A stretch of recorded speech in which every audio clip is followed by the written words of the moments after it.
Ito nga pala mga brad ang huli ng aking mga anak. Madaming kon sila na huling mga adlit. Malalaki. At marami pa silang huling ito pakipakat sa kabanagan.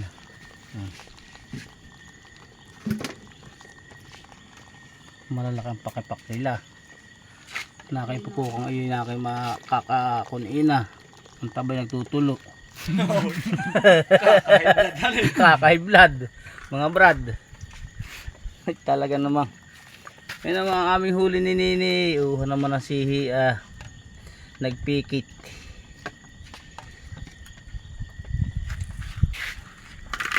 Ang matiyagala yung aking mga anak sa nilalaki na ng alon mga brad. Tiniislaan nila mga pabayantak.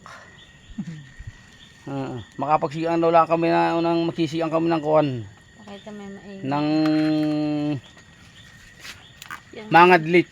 Ano kaya ito? Talagang mataba ang mga lit. Aba, mataba ayaw, mapipintog. Ingin na ingin ko na lang sa hulihan ni Bayot. Ay, pag nasurbulan mo naman sauce. Parang ginagito ko nga yung buka. Kala mo yung naalipos ta doon. Oo nga. Ay, walang hiwat na ng katutuklaw yun. Wala na hanay. Yan.